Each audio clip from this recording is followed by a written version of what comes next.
On March 19th, 2005, we were just finishing, Mac and I, by the way, finishing up sophomore year in high school.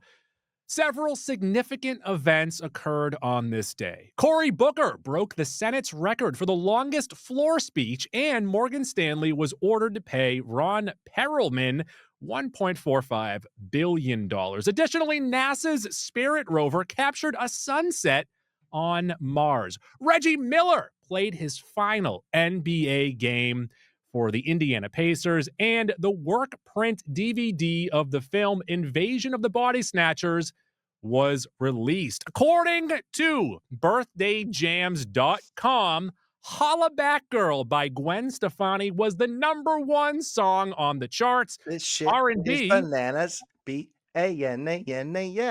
was Slow Down by Bobby Valentino. Country, My Give a Damn's Busted by Joe D. Messina. Alternative was Holiday by Green Day. The dance track was It's Like That by Mariah. And opening up at the box office was Star Wars Episode 6, Revenge of the Sith. 3. What did I say? 6. Check the tape. Yeah, good. 2005. You bring up Holla Back Girl, and this shit is bananas. B-A-N-A-N-A-S. No, you interrupted me with that stupid little thing there. We're clearly passionate about Star Wars, talking about a movie that's 20 years old. You know what I'm also passionate about? And hear me out on this one, or correct me if I'm wrong. Flavored breads. I think that banana bread might be the #1 bread. It might be the #1 bread. It's a good flavored bread. It's better than cornbread. I don't know if I love that transition from one to the other right there. It's better than cornbread. Can you give me that? No, cornbread is delicious. A good cornbread is really good. I mean, I know it's good. I'm not saying it's bad. I'm saying banana bread is better than, greater than cornbread. I don't want to do this, but it does look like our next episode that we do not have filled in might be tiering bread. Breads. Okay. Or if those don't qualify as real breads, it might be cakes. Whatever we're going to do, we're going to be tiering something that has to do where we do like a banana bread and a cornbread is more like a muffin than anything, right? Well, they can be used for anything. Well, you wouldn't use it for a sandwich. You could use it for a sandwich, depending on what you're putting inside. You wouldn't. You know what I use for a sandwich? A focaccia. Focaccias are very nice too. But I'm saying, like, you could make a sandwich. You can make a nice chili sandwich out of cornbread. I don't care for that. I can make a butter sandwich out of banana bread. You can make a nice peanut butter and jelly out of banana bread too. Oh, well, now I'm intrigued. Color me intrigued by that combination. Also, not to get too inappropriate here, but there was something about that Gwen Stefani music video really did it for me. Yeah, well, I would say not to get down the path too far, but based on the appearance of your wife, I see what you're talking about. Oh my goodness, are you talking? I don't know. Maybe? Is that where it began? I remember because I didn't have cable in my bedroom, but you could get MTV2 on a non-cable television. Oh, you could? So that would be on MTV2 a lot. You know what I really dug in college was MTVU. It was like underrated or unheard of artists' music videos on a loop. It was fantastic. So that's what happened on that day in 2005.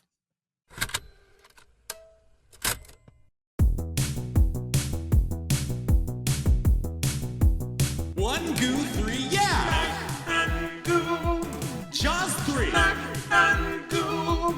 King of Queens. Goo. Meryl Streep. Goo. Entertainment. I'm Goo. And I'm Mac. And I'm wearing my freshest pair of audio sneakers right now because we are talking about the 2005 classic Star Wars Episode 3, Revenge of the Sith. And I'm wearing my blue in support of the good guys here, not the non-Sith, the Jedi, and everyone else, I suppose. Although I think I would go green lightsaber if I had to go green or blue. So maybe I should be wearing green right now. I like red. Red really pops.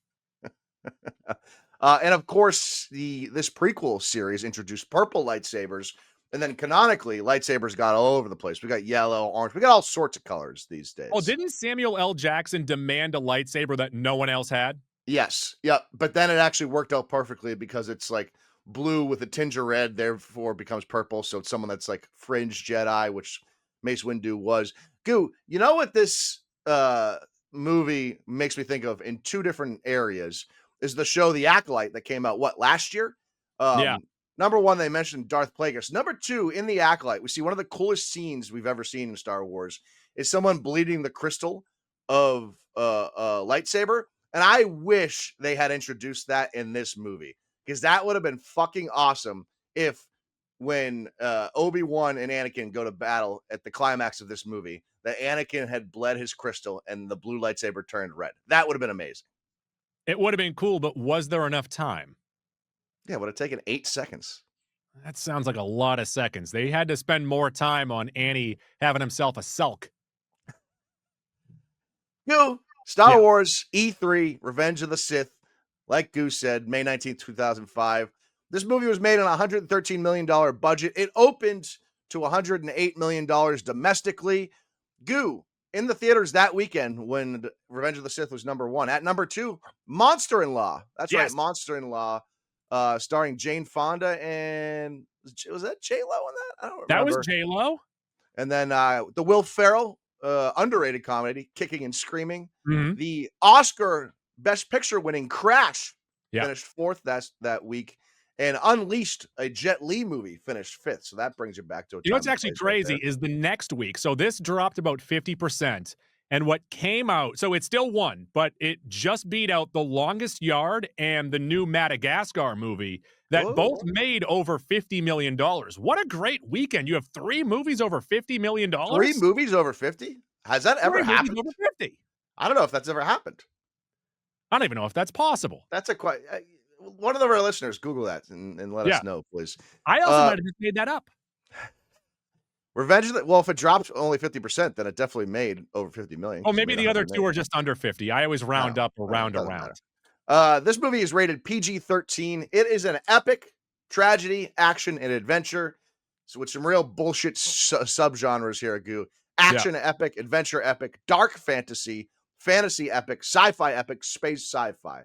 So it doesn't even need any of those. The subgenre should just be Star Wars. This movie has a runtime of 140 minutes, and it oddly doesn't feel long. Even on rewatch, like it doesn't feel like it's 2 hours and 20 minutes. It almost feels like the last half of the movie works at a breakneck speed. Yeah, there are some downtimes here when you're dealing with Annie and Padme conversations, but because of where they're placed, it doesn't completely ruin the movie. I don't know. At 2 hours and 20 minutes, it didn't feel like that. So I got to give it credit, even 20 years later. The opening 20-minute scene is balls to the wall, and they give you lightsaber stuff right away. Yeah, for sure. It's a good open, great conclusion, and then the middle's fine enough. On Roddy T's, that in a second, but yes. On Roddy T's, this has 79% from the critics, 66% from the audience. To compare that to the 2 prior movies in this trilogy, this prequel trilogy, Phantom Menace got 54%, 59%. Attack of the Clones got 61%, 56% from the audience. So the critics are telling you this definitively better than those 2. Audience is saying slightly better. On Metacritic, a 68 compared to a 51 from Menace, 54 from Clones. So definitively head and shoulders better than the first 2. 68's pretty good, isn't it? 68's pretty good. 68's pretty good. Other than the original 3 and I think Rogue One, this might have the next highest score. It's interesting to think that in retrospect, we look back and like definitively say Attack of the Clones is the worst Star Wars movie ever made. And the people didn't feel that at the time. At the time, they rated it roughly the same as Phantom Menace. Is that because Phantom Menace has Maul and ages a little better? Is that why? I think there's more rose-colored glasses when it comes to that movie. Okay. All right. I don't. This movie's good, Goo. This movie's baseline good. It's definitely better than the other 2, but it's interesting to think because if you're rating the 11 Star Wars cinematic releases we've had, I think I have this smack dab in the middle at like 6. Like I have the original 3, Rogue One, and A Force Awakens definitively better than this movie. And then this movie and maybe like Solo kind of float on its own in the middle, and then everything else is below it. I definitely have it around 5 or 6. I might like it better than episode 6, but having just watched it, I disagree with myself. Yeah, I disagree with you there too. I winced. Of course, this movie is written and directed by George Lucas. He was at the helm for all 3 of these prequels. Synopsis: as the Clone Wars nears its end, Obi-Wan Kenobi pursues a new threat while Anakin Skywalker is lured by Chancellor Palpatine into a sinister plot for galactic domination. It is important to note, obviously, in the years since, 3 years after this movie, they come out with a Clone Wars movie and then kick off the series, Clone Wars, which fills in I think it's like 7-year gap or 5-year gap between the second and third movie, and provides context to a lot of things and drops the seeds for a lot of what happens in this movie. Goo's multiple hands raised over there. Okay. I was going to ask you, does that show make this movie better? It does. Okay. But it is, I feel like they created that show almost as an apology for the shitstorm that the first 2 movies were, because they somewhat nail the landing in this movie. So they needed a little bit more background and context, planting the seeds for how Anakin becomes Vader.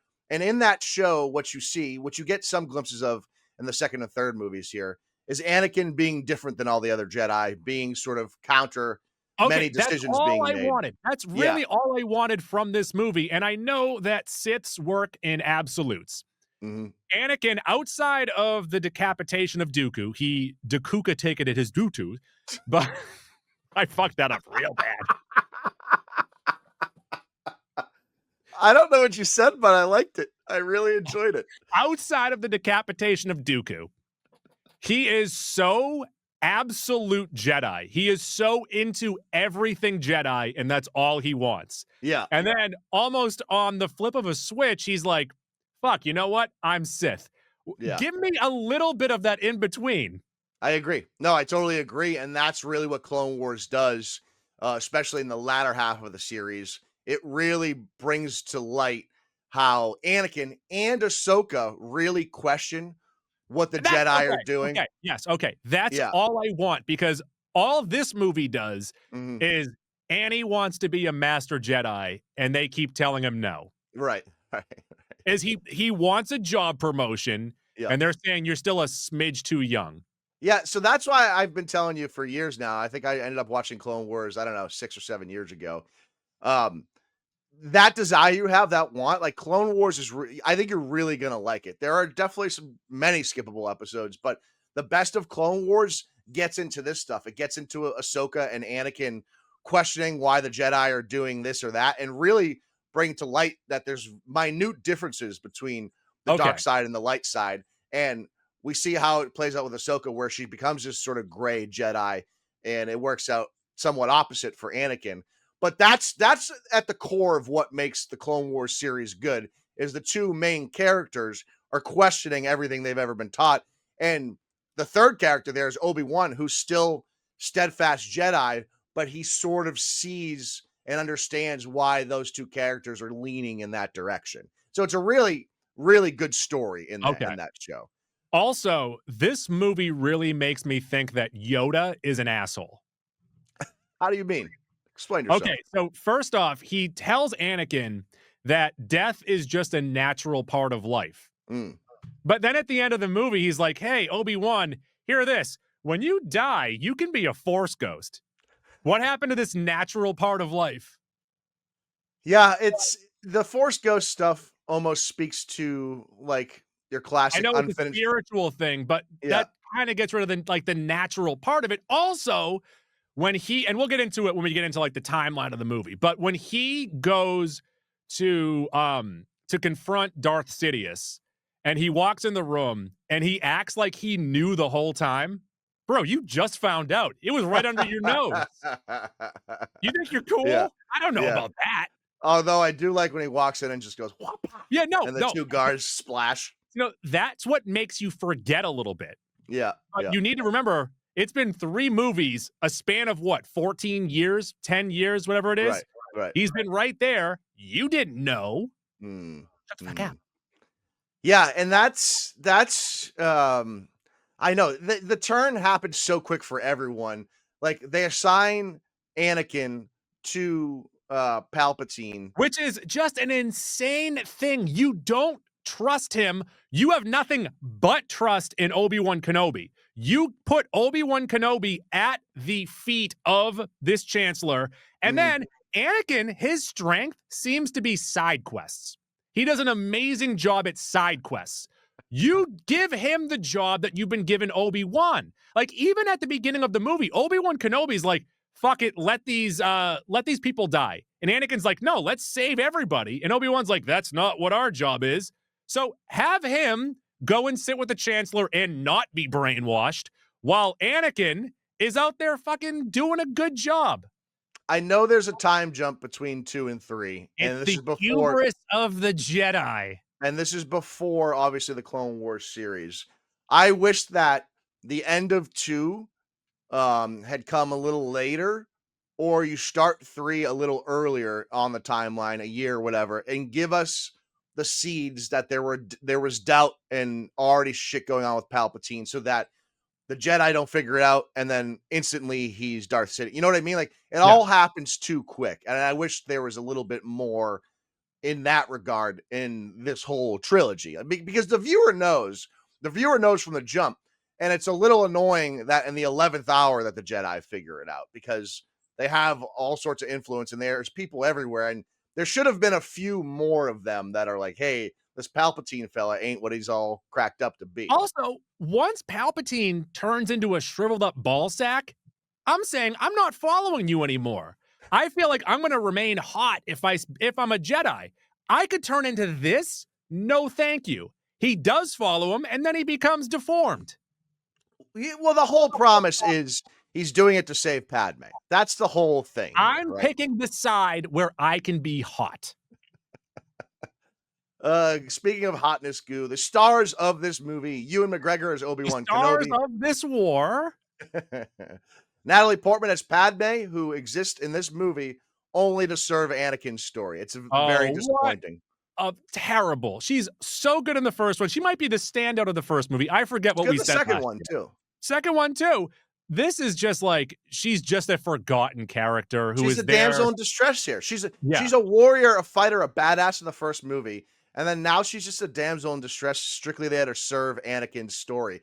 And I think they ran into this issue because they had to tell this Vader transformation story, and they just completely throw Padme to the side, who might be the best character from the first two movies, sans Obi-Wan. Like, it's very frustrating, especially now, and like especially with the context of Clone Wars, who Padme plays a decent part in that as well. Like, it's just really annoying that they throw her aside and like completely don't use her or misuse her, I guess, Mhm. for lack of a better term. Hayden Christensen is Anakin Skywalker. Now, in the second movie, he's like an 18-year-old with a stupid little braid. In this movie, he's like 20-something, has formed his own opinions and has his own motives and desires. And I think it's important to note the decision to give him like mid 2000s emo band hair is perfect. I really like his hair in this Absolutely. movie. No notes on his hair. I like it. Ian McDiarmid as Supreme Chancellor Palpatine. I've always gone back and forth on him. I like him when he's the cloaked emperor. His performance in this movie is all over the place. All fucking over the place. Because he's like making noises, doing weird face things. Like, I know he's supposed to be this sniveling, emperor, but I don't care for the performance as a whole. I also don't find a lot of what he's telling Anakin to be very convincing or swaying. Yeah. Outside of him being like, oh, you are a good boy. And he calls him son once. Like, that's like, okay, getting a couple compliments over here. Sure. Yeah, And the Jedi are being assholes to me, but I don't know. Sure. Yeah. You can promise me that you can bring someone back to life. Do you have any proof? And then the rest of our cast: Samuel L. Jackson is Mace Windu, Jimmy Smits is Senator Bail Organa, Frank Oz is the voice of Yoda, Anthony Daniels is C-3PO, Christopher Lee is Count Dooku, who's great in this trilogy, by the way. He's really good as Dooku. Keisha Castle Hughes is the Queen of Naboo, Silas Carson as Newt Gunray, Tamura Morrison as Commander Cody, and of course he's the clone that they're all cloned after. Ahmed Best as Jar Jar Binks, Kenny Baker as R2D2, and also it's funny to note the rise and fall of Jar Jar over this trilogy, how he's so prominent and then barely exists in this movie. Peter Mayhew as Chewbacca, Genevieve O'Reilly as Mon Mothma, and Matthew Wood as the voice of General Grievous. Chewbacca feels so shoehorned into this movie, but also my favorite facial reaction in this entire thing comes in first 10, 15-ish minutes of the movie when Palpatine tells Anakin to kill Dooku, and Dooku just looks like, huh? That's not a part of the plan. Yeah. It's Yeah. It also calls into question why Anakin is so against killing Palpatine later, because he's like, that's not what the Jedi Anakin, do. once he kills him, is like, I shouldn't have done that. Yeah, I know. It is a great little moment with Dooku though, because Dooku, there's always two, rule of 2, and Dooku's number 2 in command, and then he's like, oh, this is where the Emperor's going to save me. Nope, cuts his head off. Has his new number 2. You meant you two, not like us two. You meant you two. Right, and it's funny thinking now. Obviously, we weren't aware then, but in the context of the Clone Wars, like Maul is still around, operating around here, so he still exists. Thinking about his storyline, and I think we're going to get into a lot of Emperor Maul stuff coming in the animated Maul series. So I'm looking forward to that. Goo, this movie was also nominated for Best Makeup at the 2006 Oscars. On the whole, this movie looks pretty good. It looks pretty good. We probably should have looked this up. Did it win anything at the MTV Movie Awards? Great question. I don't know, but I don't think it won Best Kiss. It didn't win Best Kiss because Obi-Wan and Anakin did not kiss at the end like we all wanted. It might have won Best Kiss for the second movie, though, because there was a kiss. There was a big smooch, wasn't there? Yeah, real big smooch. First time. Big smooch. All right, before we get to the gauntlet and a little bit of timelining, I do want to give you guys the proper viewing order when watching Star Wars movies as according to Mac and Goo. This is the order that we have discussed Star Wars. So when you are introducing a new Star Wars viewers to Star Wars, you need to watch it in the order that we have discussed. Yeah. So the first movie up is Rogue One. We talked about that episode 12. The second one, Best in Series. So just watch a supercut of all the movies together. We did that episode 78. Then we have Last Jedi, which was episodes 79 and 80, followed by Solo at 114. The Force Awakens is episode 224. Then The Rise of Skywalker. You have to watch that twice because we talked about it twice on 228 and 229. Then we go to The Mandalorian, seasons 1 and then 2. That's 232 and 283. Then The Book of Boba, that is 343. Then The Mandalorian, season 3. That's 414. Then you go on to Ahsoka. That's 430. Then you jump all the way back to The Phantom Menace. That is 461. Then you jump even further back to The Empire Strikes Back. That's 466. Then you jump all the way back forward to The Acolyte. And now we are here at episode 510, I believe. So the only movie we haven't talked about is Attack of the Clones? Attack of the Clones, Return of the Jedi, and A New Hope. Oh, so we have... Okay, all right. I guess I should have been paying more attention. Or just look at the fucking list on our doc. This movie is like... thinking about the things you just listed is such an up and down ride. I'd like to go back and listen to our Last Jedi conversation. I was going to say, so first off, we do not recommend our Rise of Skywalker, either of those episodes. We do not recommend our Last Jedi because they're not good episodes. I would say anything. I think anything from prior to a month ago, it's shit. It's garbage. All of the episodes. It'll just be interesting to see how our frame of things changes because we're kids that grew up on this trilogy, right? And so when The Force Awakens comes out in 2014 or 2015, we're all fucking jazzed up. We're apologists for the original trilogy. We are apologists for the prequel trilogy. We love the original trilogy. Now we kick off a brand new trilogy in awesome fashion. And then we get to The Last Jedi and we're like, what? Star Wars can be bad? This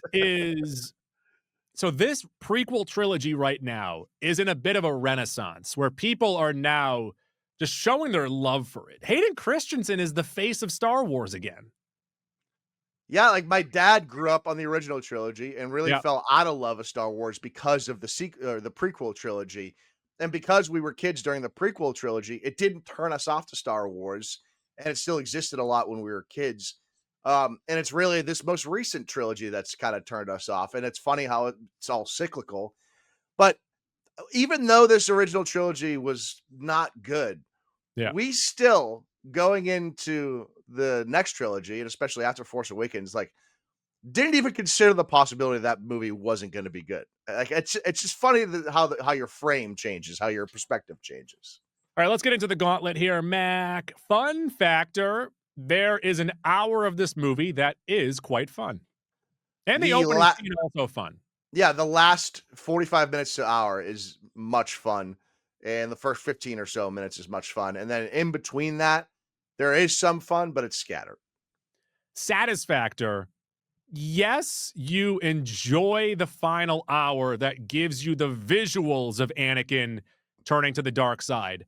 But the prior hour of his reasoning and his turn, it doesn't do it for me.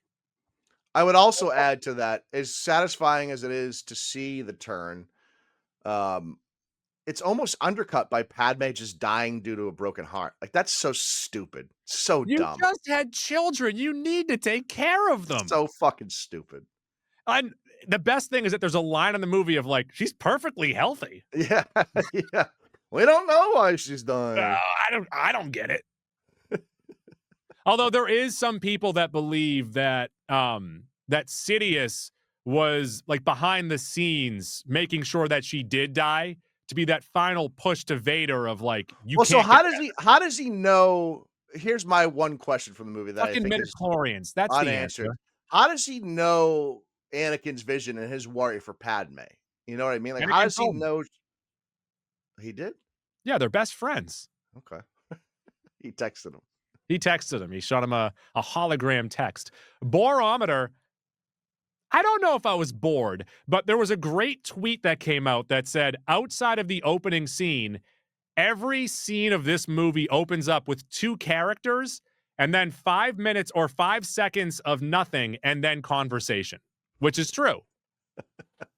I wish I'd known that going into this rewatch. Halloween. Oh, sorry. There's some bore. Yeah. A lot of the Padme Anakin stuff is pretty boring. But it's the least boring of the prequel trilogy. For sure. I'll give you that. Halloween, will this, or has this waned over time? No, people like it more, I guess. Yeah, I liked I really liked this movie as a kid, and I really liked it leading into this rewatch. I actually think I'm probably down a couple dogs after this Okay. rewatch. Yeah, so Yeah. I think it has waned. Aquaterworld, is it better than Waterworld? I think Waterworld looks better. That's all you had? That's look, like I think I think it's slightly better than Waterworld because of the final hour of Anakin just going fucking crazy. Yeah, no, But- this movie's better than Waterworld. But also this movie, and like they do a good job of making the background look busy, but it looks like a screensaver. I mean, it's still like peak technology at that time, though. I know that, but I don't like the look of it. Fair enough. Max Credit Union, who are you giving credit to? Oh boy, this is a tough one here. I guess you can't give it to Portman. Ewan McGregor's an easy one. I think Samuel L. Jackson as Mace Windu, like that one scene when Mhm. he assaults Palpatine is pretty great, and he's actually acting his dick off there. Ian McDermott isn't doing it that much, but I guess I'll give it to Samuel L. Jackson because every time he popped up in this trilogy, he was fun and he was great. When life gives you Plemons, you make Plemonade. I don't know of any of the smaller characters that did anything or stole the show. How about that Jedi with the Conehead Jedi? That guy. I guess you could maybe apply this to Samuel L. Jackson too. I like Jimmy Smits actually as Organa a lot in the couple scenes he's in. He's pretty good. Christopher Lee goes out quick as Dooku. Yeah, there's not great Plemonade in this because it's so heavy on our main two characters. Pants Tan City. Excite Bike Mania. What got you going? And very simple. It's pretty much from Order 66 on. Yeah, Anakin approaching the Jedi Temple is a great shot, really cool, and everything that happens from that point forward is awesome. Yeah. Truly great Star Wars content. And even back then, when you realize Anakin slaughtered kids, you're like, holy fuck, like I can't believe they actually did that. For those of you tardy to the Mac and Goo party, we rate everything on a 40 hot dog rating system. After this rewatch, where I thought the movie was balls to the wall, front to the back action, it wasn't. The first 20 minutes was some good Star Warsing. Then you have about 45 minutes of just white and black.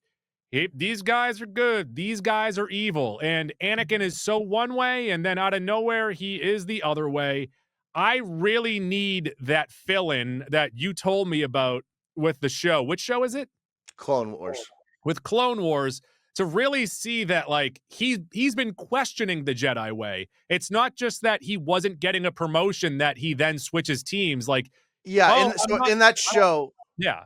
so the movies do a good job showing him questioning stuff, but it comes across more of like an underling questioning something from his boss, not him questioning the teachings of the Jedi. In the series, they really help put that over. He's questioning the teachings of the Jedi, and he's growing really frustrated with the Jedi Order as well. Because what this comes across as is it's Kobe and Shaq, and they start to have a falling out, and then say he's Kobe, and he's like, you either trade him or you trade me.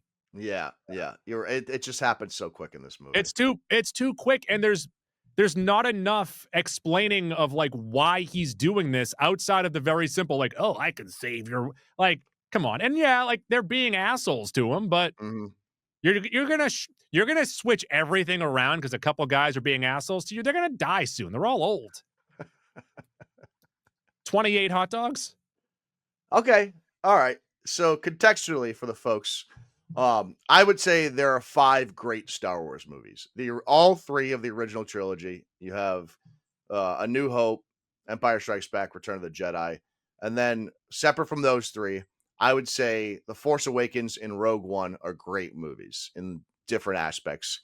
And then I think there's a drop off from those 5 to whatever tier you want to call it with this, The Rise of Skywalker and Solo, which are 3 entertaining movies, but 3 also confusing movies. But I don't think they're bad. Like Rise of Skywalker, I loved when it came out because it shit on Rian Johnson. But when you evaluate it in a vacuum, it's not particularly great.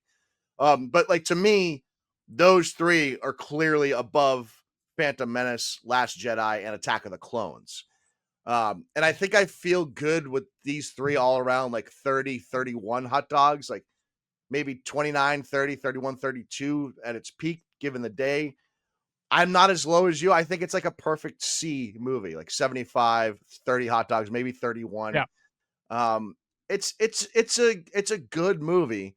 It could have been much better. Well, is it a good movie? Like, I on think its it's a good own? movie. On I its think it own, is it a good movie? I think it is. I think it's a good movie on its own. I think it could have been way better. And I also think we have a tendency to overly criticize Star Wars as well because we love it so much. So that I'm trying to take that into account too. And I also think that if this did not have the Star Wars label on it and it was just a random sci-fi movie, I don't know how much love it would get. But I also have to give it a little bit of credit in the way I did with Rise of Skywalker. It's coming off of the worst. A bad movie. It's coming off a bad movie. Okay. It wasn't, it had nothing to work with. So I think it like when you consider all those things, it is a good movie. And I enjoy it. And I'll get Shawshank by the last hour all the time. Yeah, so the last hour is great. Outside of the last 15 minutes. The last 15 minutes, I guess we're in spoilers now. The last 15 minutes is ridiculous. You have Yoda. First off, the Jedis are fucking quitters, okay? You just lost this battle, and Yoda's like, into exile I must go. How about you fucking pull up your bootstraps and make a new plan? Well, he can't because they don't know who's alive. So he's basically got to retreat. Well, so figure out he's alive. From there. Just go off to your own planet and turn your brain to mush. Yeah, but you only know that because you've seen the future part of the story. You don't know if that's actually gonna happen or not, you know? But that is what happened. This is the third movie, but we've already seen episodes 5 and 6. No, that's true, but he doesn't say, "I'm gonna, like, go die on a swampy planet," you know? That's kind of what he says. Into exile I must go. He should have, with Obi-Wan Kenobi, not had this. First off, their plan of splitting up the twins was fucking stupid. They have put them in clear sight. They have put them with a prominent political family, one kid, and then they gave the other kid to someone from Anakin's home planet, where everyone on that planet should know the last name Skywalker because he's a famous guy. You would so if I were gonna make this plan, or if I was gonna keep the plan they had, I would have swapped them. I would have put the less important one, Leia, with the Skywalkers, and the more important one more hidden the way they did with Leia. Although I guess you could say that the newer trilogy and some of the newer Star Wars media is trying to make Leia as important as Luke. She's not, but that's what they're trying to do. Also, Padme died of a broken heart. So dumb. So dumb. I And that's why, like, if that didn't happen, I honestly might be 2 dogs higher. Yeah. It bothers me more than it did then. Because then, I- like, you don't care about Padme because you know she's not going to work going forward. But then, she should matter because she's so good in the first movie and a half. I need to believe in my brain that Palpatine killed her.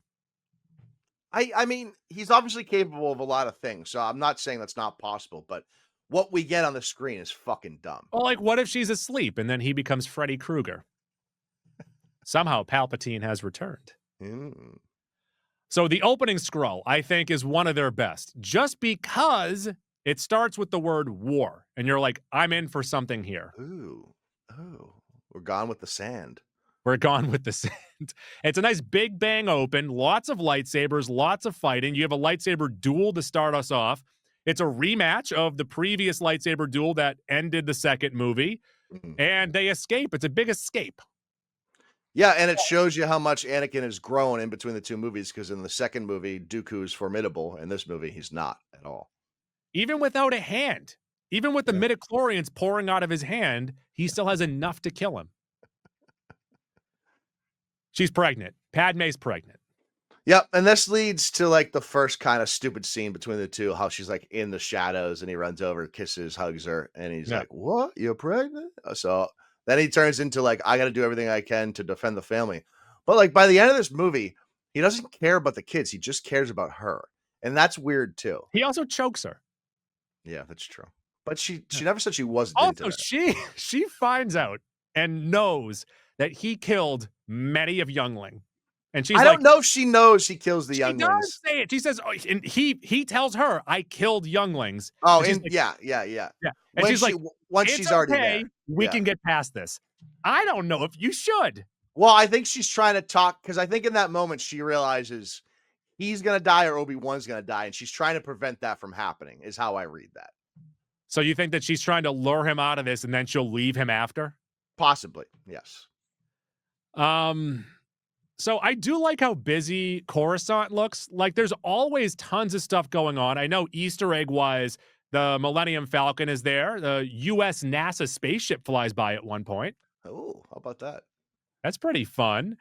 Palpatine the entire time. And I would be like, how old is Anakin in this movie?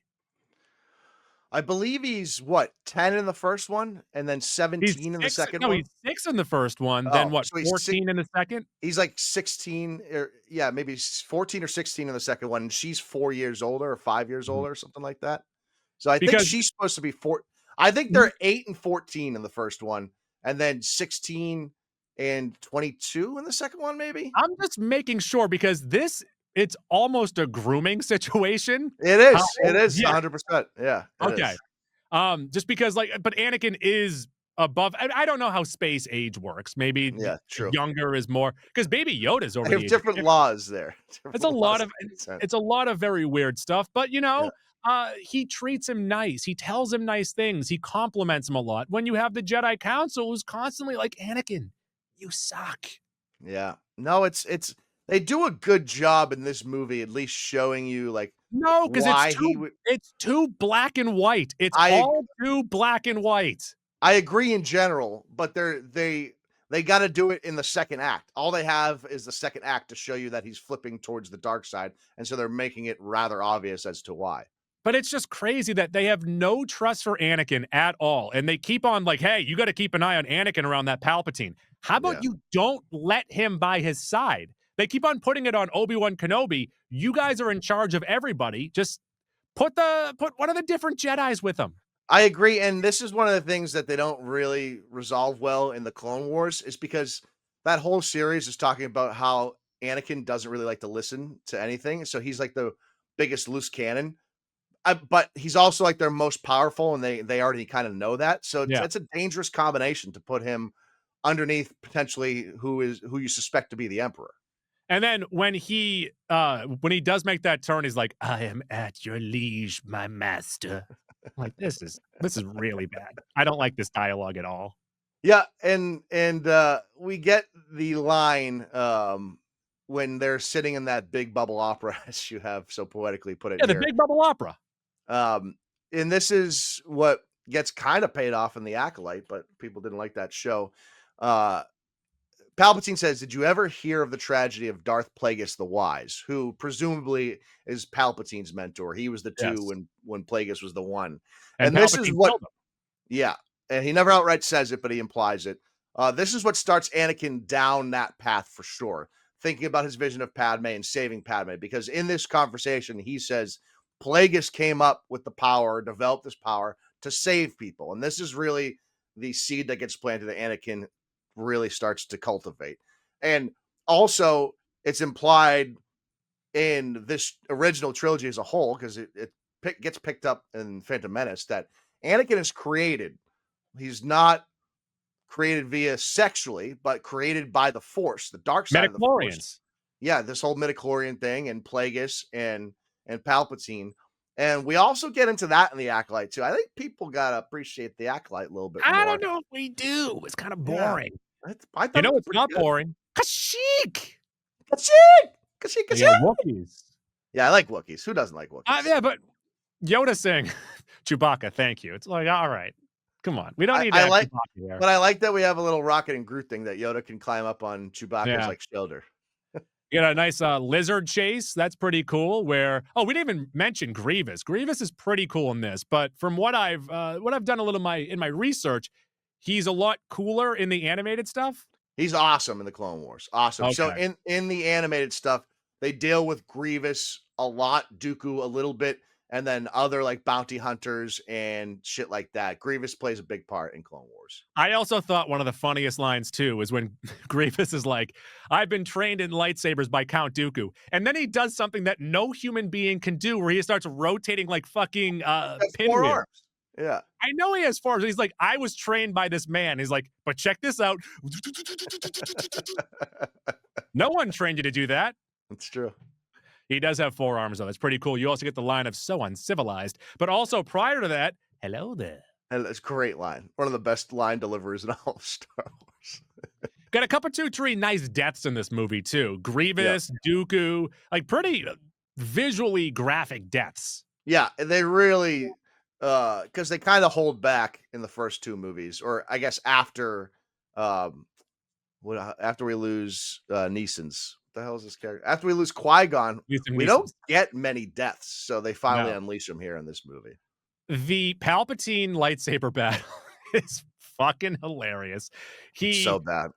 Does this cool spin move with a scream that so it's Mace Windu and what, 4 lights? 4 Mace Windu and 3 other Jedi. And one of them being Plo Koon, who's hashtag justice for Plo Koon, and then 2 other ones who don't even swing at him. They just get got as soon as the spinny Palpatine lands. It's so dumb. I wish that Samuel L. Jackson was like, "Why weren't you ready?" He telegraphed his move. He screamed.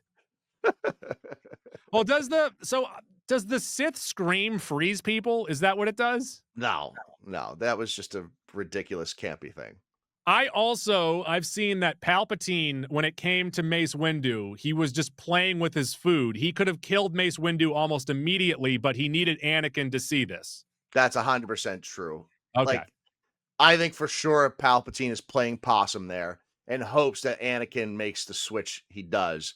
But I think he is fully capable of killing Mace Windu there. Fully. But also, like, if I'm Sidious, I'm not trying to look like a shriveled up ball sack. I would have taken it up to that point so that you still look pretty cool. Now you're just like a fucking pug. Yeah, and this is where I call into question some things too, because Anakin says he must live, talking about Palpatine, the council will deal with him. Yet he was so eager to chop Dooku's head off like Well, one day no, so prior. he was saying that because he wanted him alive in jail just long enough to learn how to keep people No, alive. I get that's true, I guess. And you know what bothers shit out of me? If I'm gonna be a lord, let me pick my fucking name. Don't anoint me Lord Vader. Let me pick my goddamn name. Or like flip a coin, have a couple choices, have people go on Twitter and vote. Who should Anakin be? Also, we got past the last, so Obi-Wan and Anakin split at the 50-minute mark. That's the last time those characters ever see each other. Because the next time they meet up, he's Darth Vader. It's Vader, yeah, with the yellow He's eyes. Vader. Okay, so after that ridiculous scene of Palpatine dealing with Mace Windu, the other Jedi, I'm your servant, master. We get Order 66. The thing is kicked into a whole new level, and the movie's actually pretty dope now. Yeah, I think my favorite line in this movie is when Obi-Wan goes to tell Padme that Anakin's flipped, and she's like in disbelief. And he knows he's like smell if he smells it, but he realizes she's pregnant.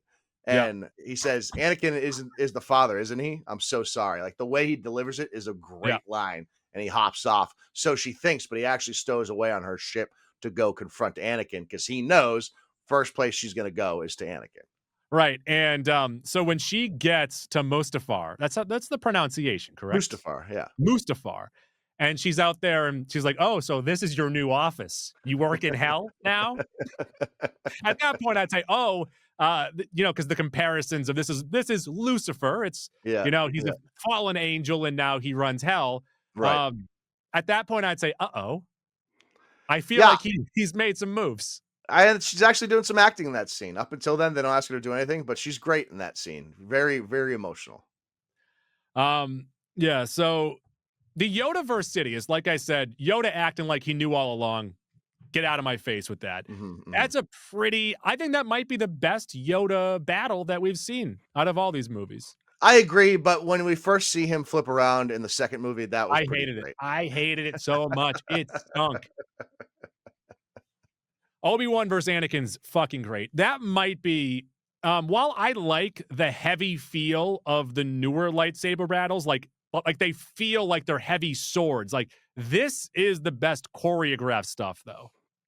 Yeah, and the fight is picking up on all the themes of their history too. Yeah. And it's a really good job retelling their history during this lightsaber fight.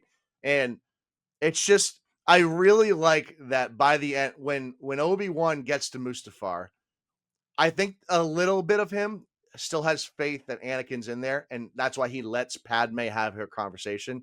But once he sees how Anakin treats Padme, he knows Anakin's dead. And so at the end of this lightsaber battle, he's not remorseful. He's not upset. He's like disappointed that it worked out the way it did, And I really I think the best scene of the movie is Obi-Wan screaming at him like, you were the chosen one. Like, yes. It's a great, great scene. I also love the idea of, so yes, Obi-Wan had the high ground. We know that in The Phantom Menace, he did not have the high ground, yet he still beat Darth Maul. But I would assume that Anakin knew of that story. And he's like, you think you're better than me? That you could defeat a Sith Lord while he had the high ground? I'm going to fucking show you. Yeah, it's an interesting thing. But I do think it's as easily explained as Anakin thinks he's better than everyone, can do anything better than everyone. And so I think it's more that he thought he was better than Obi-Wan. That's Obi-Wan did part it. of it I'm too. going to do it too. I'm better than you. And he's so fueled by hate that he's not thinking clearly as well. Yeah. Also, the burning of Anakin's body is quite gruesome. It is quite gruesome. As the smoke fills his eyes, I hate you. It's pretty good. Which I'm not even sure if he does hate him. I don't know. As we've seen their future encounters, he still does not like Obi-Wan. If you're not with me, then you're against me. Oh, they sit still at absolutes. Final hour of this movie does crank. You know what? 29 hot dogs. Yeah, there you go. Creeping up. You're nice, Yeah, nice no. C average there. No, it's real nice. We already talked about pretty much anything after this isn't great. Although building the Frankenstein monster of Darth Vader, where you hear the heartbeat until the mask goes on his face, is pretty cool. They ruined it with the no. That's all anyone talks about from that I don't scene. think they ruined it with the no. It's the no they chose, the specific no. But I like the idea of it. You know what? He should have said, Padme's dead. No! Padme's dead. Ah, nuts. Damn nabbit. Foiled again. At what point Yeah. in Vaderdom does he realize, obviously he throws Palpatine over the edge for Luke. Does he realize that Palpatine's the reason Padme died? I'm not sure. I don't know enough. I don't know enough about the situation to comment. I'll tell you that much. Yeah. At what point do you think he said to himself, I've made a huge mistake? It might be at that point. I don't know. It's a good question because, I mean, think about Rogue One, right? 18 years later, you know, he's still full on with Palpatine. So he's still like a full-blown servant of Palpatine's.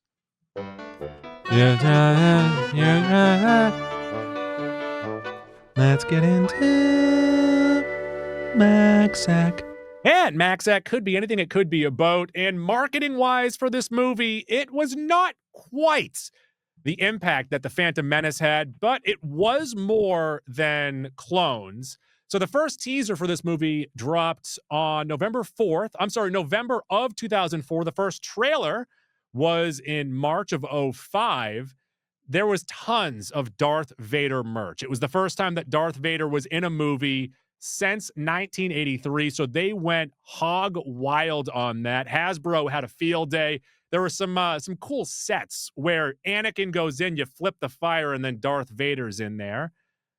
I also remember so this came out when we were 16, and the prior movie came out when we were 13. Mm-hmm. I remember not loving Attack of the Clones, but still being okay because it was like Star Wars action. And then I remember in the years since, because we have online access, we start picking up sort of a hive mind thing that a lot of people didn't like that movie. But I remember people justifying like, it's okay because we're getting Darth Vader guaranteed in the next one. So the like interest for it went down and then like back up as the movie was approaching. Well, it was also billed as the final movie of this Star Wars saga. You need to see this to get this final chapter. Mm-hmm. Mm-hmm. Burger King had tie-in collectible toys with the Happy Meals and also hologram watches, which were $2 with the purchase of a value meal. Whoa. PS2 and Xbox had games that spoiled the movie. They actually came out a week before the movie was released. The PS2 game for this movie is fucking awesome. Great fucking game. Nintendo DS also had a side-scrolling version of the game. Lego Star Wars game, they covered. Like the Lego Star Wars covered the prequels with one of their games, Brick by Brick, I think it was called, something like that. Tons of Lego sets that also came out for this. Kellogg's had a light-up lightsaber spoon. I remember these. That came in the boxes. Mm-hmm. Pringles had a tie-in where the top prize, if you found a lightsaber sticker in your Pringles can, was lightsaber training with Lucasfilm stunt team. That seems fake. I don't remember any kid ever fucking doing that. But that seems like a really cool fucking top prize, right? Yeah, it's a fucking Willy Wonka situation there. Also, I highly recommend this if you haven't seen it. I'm sure everyone has. Watch the behind the scenes of Hayden Christensen and Ewan McGregor doing their lightsaber battles because they do their stunts for the most part. It's very cool. Yes. 7-Eleven also had Darth Vader cups with special flavored Mountain Dew called Dark Dew. I'll tell you, anytime Dew does a specialty flavor, it slaps. It always hits. And then M&M's had a tie-in and a commercial where Darth Vader met the red and yellow M&M's and he choked the red M&M. You would think he would choke the yellow one since red would be good synergy. You know? Hear me out. Flip it around, maybe. I don't know. I didn't do enough research. And like you want to choke the yellow one, crack it open, and eat that peanut. You know, I wouldn't choke it though. I would just eat it full. Why would you choke it and pull the peanut out? You want the full M&M. I like peanut M&Ms. I love frozen peanut M&Ms. The What do you best. think about that? What is your favorite frozen candy? I think it's peanut M&Ms. I think Hear me so. out. Charleston Chew. I do like but strawberry frozen Charleston Chew. Any frozen Charleston Chew. That's where it's at. I'm picking up what you're putting down there. Are we going to do a frozen candy tier? Something that's very specific. We've already done candy tiers, but now it's frozen time. We're going to make it very confusing. In the same tiering system, we're going to tier breads and frozen candies. Yep. Breads and frozen candies. That's the title of the episode. Breads and frozen candies. Mac, where can the people find us? You can find us on X and Instagram at Mac and Goo Podcast. Every other platform where you're Mac & Goo. It's Mac Shift 7 Goo. That includes Facebook, Stitcher, TuneIn, Castbox, Spreaker, Google Play, iHeartRadio. We're on Spotify, but more importantly, we are on Apple Podcasts. Get on there, rate, review, subscribe, 5 stars. If you do that, we'll give you a free Mac and Goo t-shirt from the folks over at Watertown Sportswear. That's Watertown Sportswear, 34 Mount Auburn Street in Watertown. WatertownSportswear.com, expert screen printing and embroidery. tpublic.com, merch. At the end of the week, maybe we'll have Thunderbolts. If we don't, that'll be on Monday or Tuesday. Yeah, I'm looking forward to it. I am too. Roddy T's got a little optimistic. Yeah, plus 90 plus right now. Oh, is it really? I didn't even see that. Like that. So we'll see what happens. But yeah, we'll have Thunderbolts soon, and then we'll get back into like a rotation. And then after Thunderbolts, breads and frozen candies. Maybe we'll do Attack of the Clones. Who knows? I think I want some time off. I have no interest in watching Attack of the Clones. Fair enough. Tuesdays are Goose Days. I abuse kangaroos. Tim Burton. Bye.